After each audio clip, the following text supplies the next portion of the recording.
From the outside, the apartment looked warm and peaceful. Soft lights glowed through the windows, and the hallway smelled faintly of the jasmine air freshener that always made the place feel like home. But as she stood in front of the door that night, she felt a heaviness in her chest, a heaviness she couldn't explain.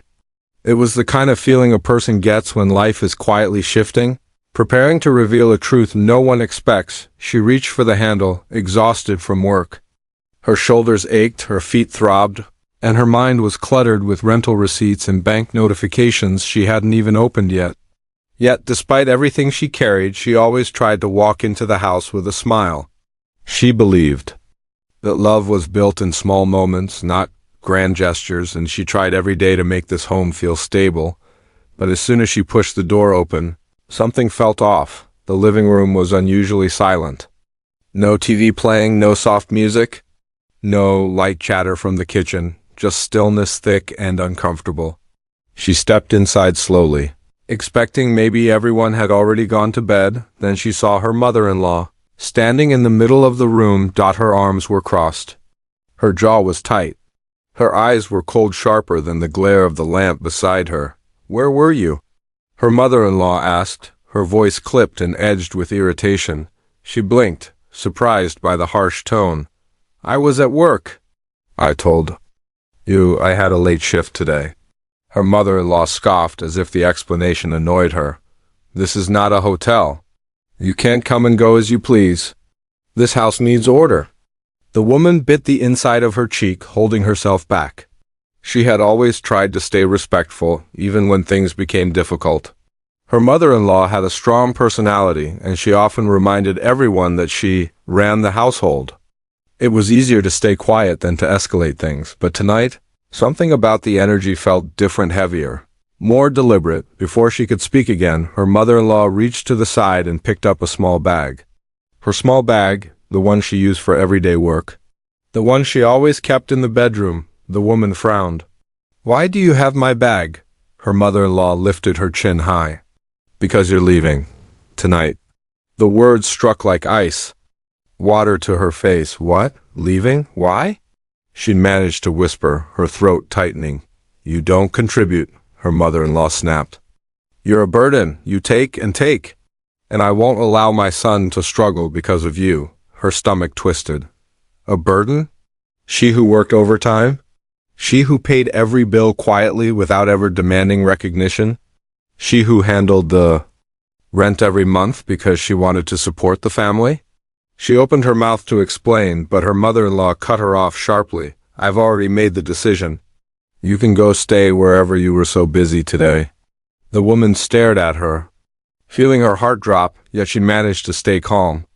A strange numbness settled over her, not anger, not panic, just disbelief. She never thought that the person who should have supported the marriage would be the one to tear it down, and she certainly never expected to be thrown out of the home she was secretly paying for every single month.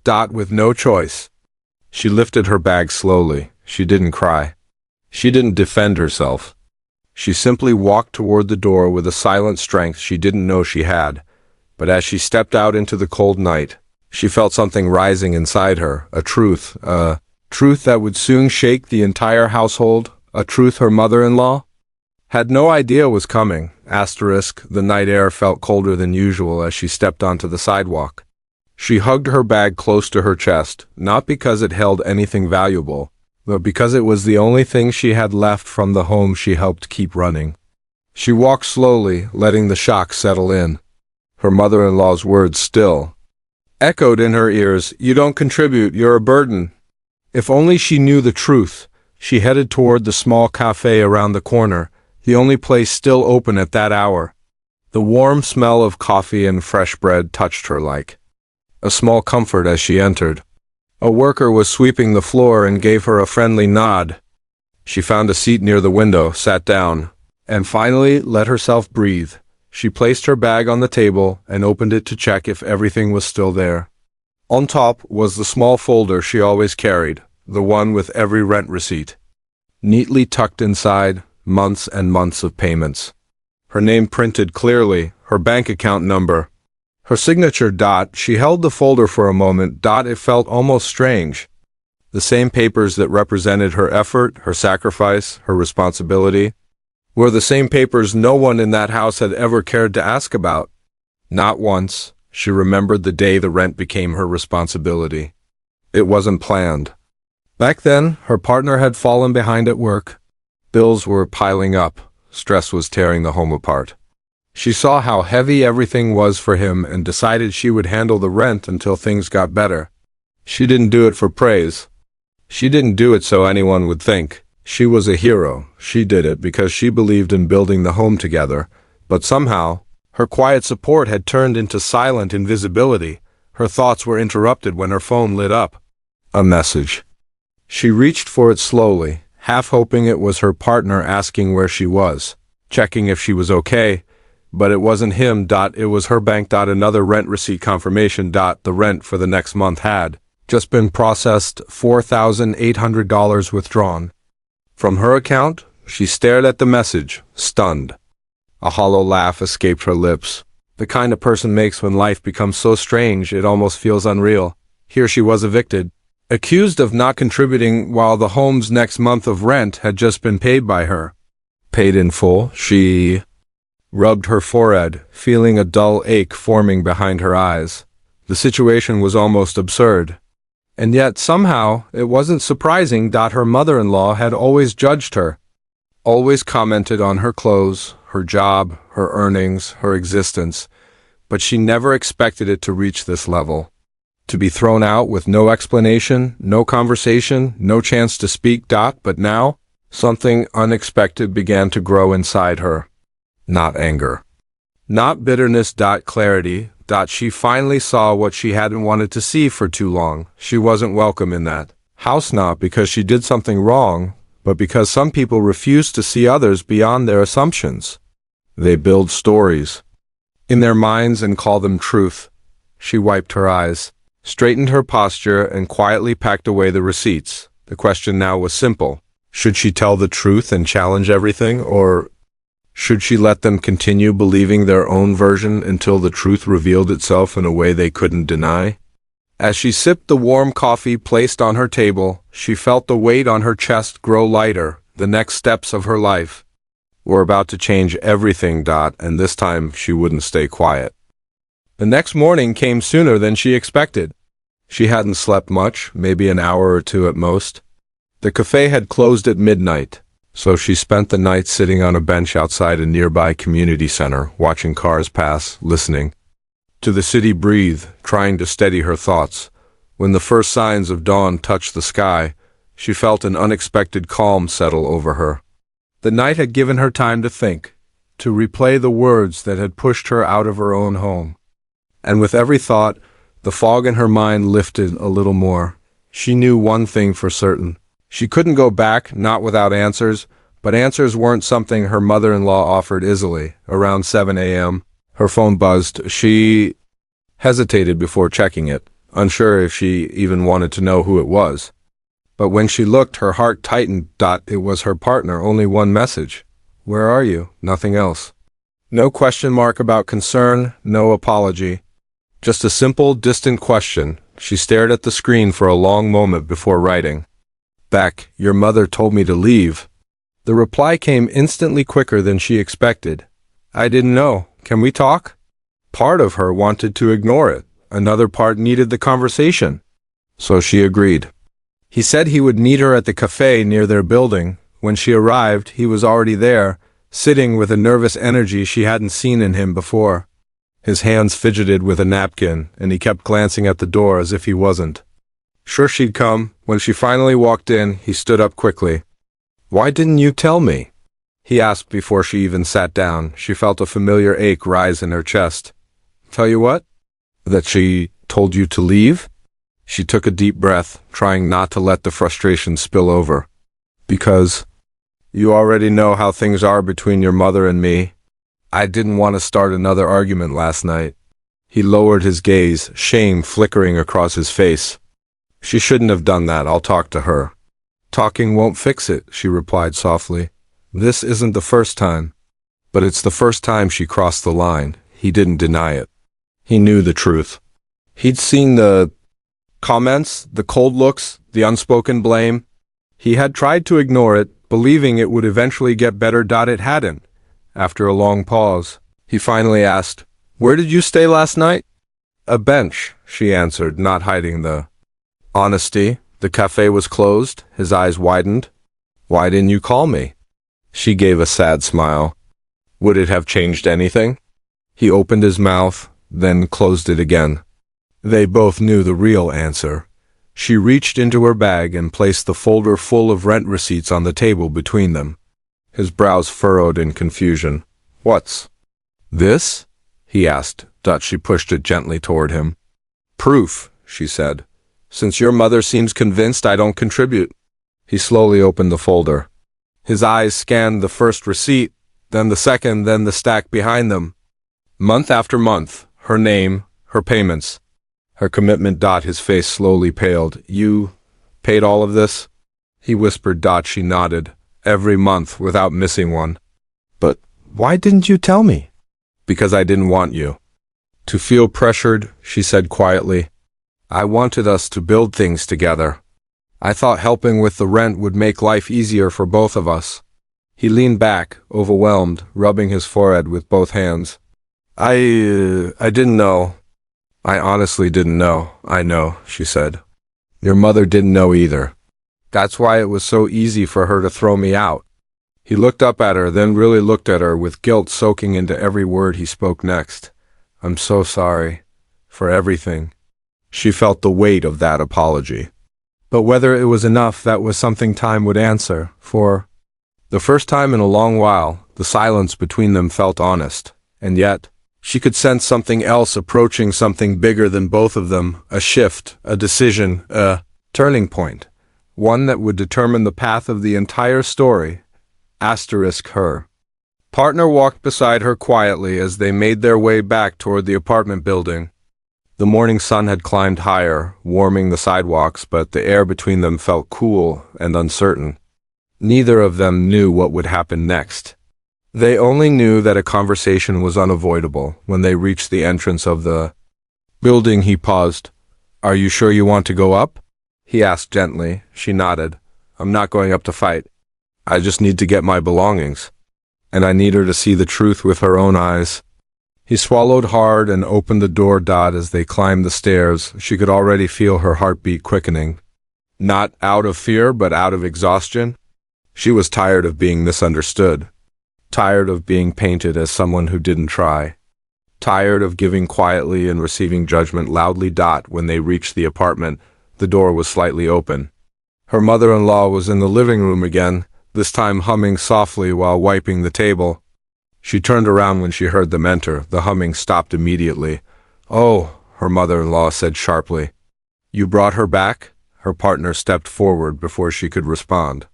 "We need to talk," he said firmly. His mother raised an eyebrow, unimpressed. "There's nothing to talk about. I already told her to leave. She doesn't belong here." The woman stayed calm, standing slightly behind him. She didn't want the situation to escalate. She simply wanted the truth placed on the table. Nothing more. Her partner took a deep breath and held up the folder of receipts. "Mom," he said slowly, "you need to look at this." She frowned. "What is that?" "Proof of everything." "She has been paying," he replied. A small laugh escaped the older woman. "Paying? She doesn't pay anything. She's always out wandering somewhere while she's been paying the rent." He interrupted, raising his voice for the first time. "Every single month, the entire amount." The room fell silent. His mother stared at the folder as if he were holding something impossible. Her expression didn't change at first, but the shift was in her eyes, an uncertainty she wasn't used to feeling. "That cannot be true," she muttered. He opened the folder and spread the receipts across the coffee table, one by one, like laying down cards in a game no one expected her to lose. Dates, amounts, account numbers. Her name. "She kept the house running," he said quietly. "Not you.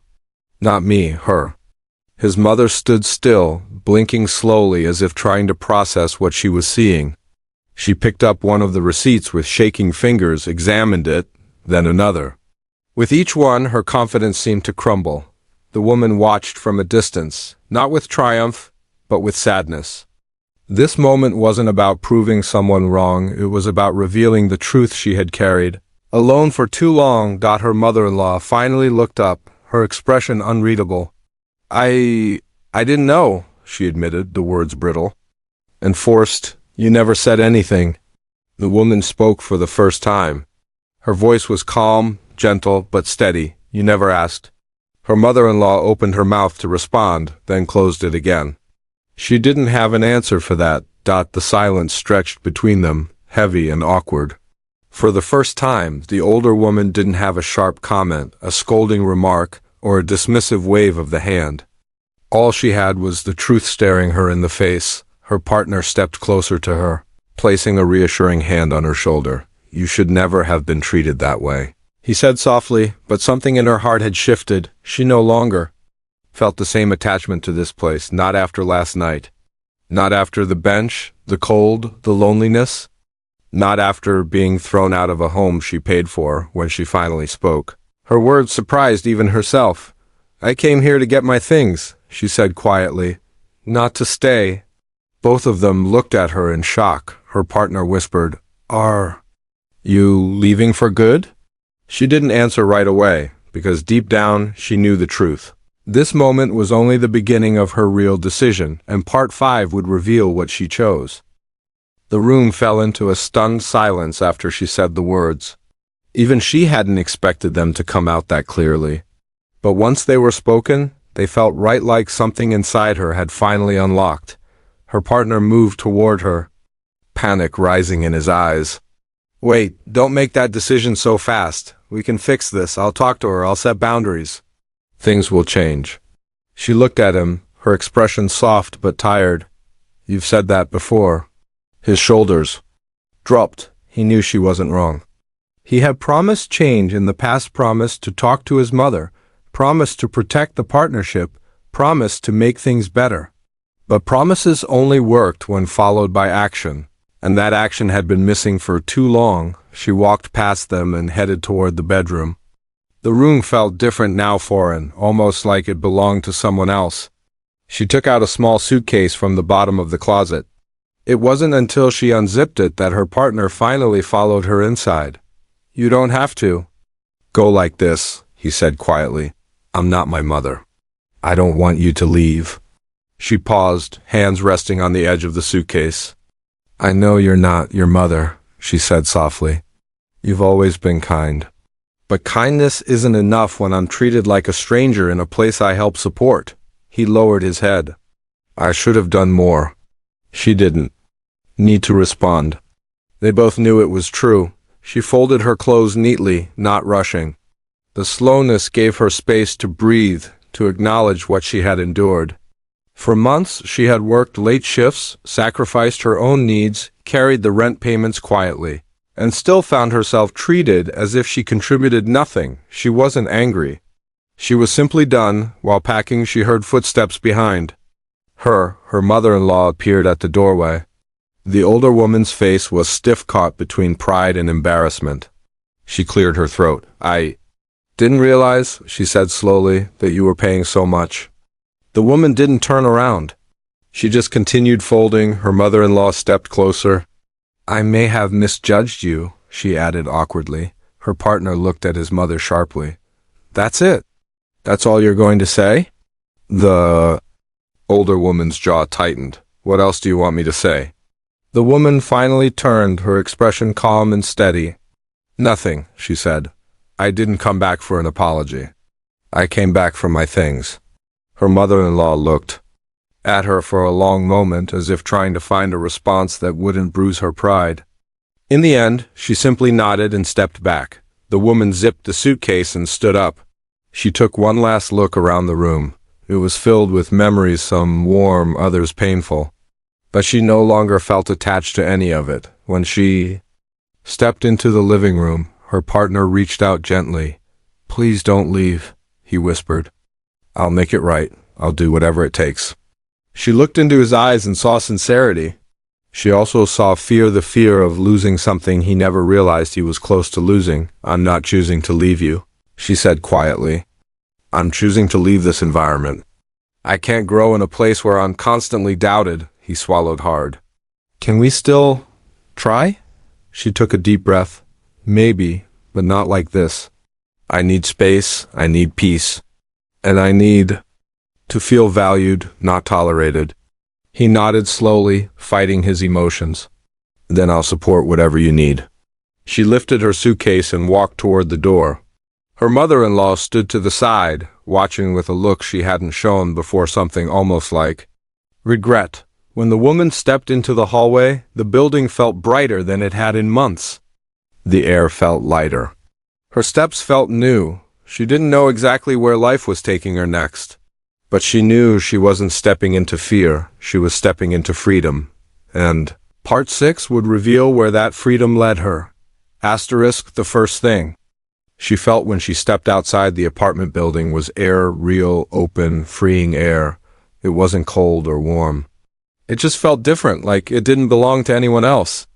For the first time in a long while, she wasn't walking into a house that judged her or a room that made her feel small. She was walking toward her own future. She paused at the sidewalk, her suitcase beside her. The street was quiet, the morning still settling in. Most people were rushing to work, sipping coffee, or checking the time. But she stood still for a moment, letting her heart catch up with her body. She didn't know exactly where she would stay that day. She didn't know what the next few months would look like either, but strangely, she wasn't afraid. She felt something she hadn't felt in a long time: control. Her phone buzzed again. It was her partner. Please tell me where you'll stay. I want to help. She stared at the message for a long moment. She cared about him, she always had, and she knew he cared too. But care alone couldn't fix a home filled with tension, judgment, and unspoken resentment. She typed back slowly, I'll be okay. I just need time to think. She slipped the phone into her bag before he could reply and took a deep breath. Then she started walking. Later that morning, she checked into a small rental room she had found online. It wasn't fancy, just a single bed, a wooden desk, and a window that overlooked a small park. But it felt peaceful, it felt hers. She unpacked her clothes, neatly arranged her things, and sat by the window. For the first time in days, she smiled. Over the next week, she settled into a new routine. She worked her shifts like usual, but after work she spent time doing things she had long ignored: reading, resting, taking walks through quiet streets. She didn't have to tiptoe around anyone's mood. She didn't have to defend herself. For simply existing, her mind felt clearer. Her heart felt lighter. Her partner visited her a few times during the week. He brought food, flowers, even small notes, apologizing again and again. Each time he seemed more aware, more honest, more willing to listen. During one visit, he sat on the edge of her bed and said quietly, I spoke to my mother. Really spoke to her this time. She knows she crossed the line. She wants to apologize. She listened, then nodded. I appreciate that, she said gently. But this isn't just about her, it's about us.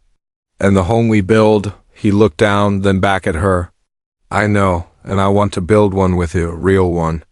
One where you never feel pushed out again. His sincerity was clear, but she also knew healing wasn't instant. Let's take things slow, she said softly. Let's rebuild with space, not pressure. He agreed, and for the first time it felt like a real conversation, not rushed, not defensive, not filled with fear of upsetting someone else. Weeks passed. Their communication grew healthier, calmer, more balanced. Her partner learned to stand up for their relationship. She learned to protect her peace. And slowly, very slowly, trust began to rebuild. One warm afternoon, they sat together at the park near her rental room.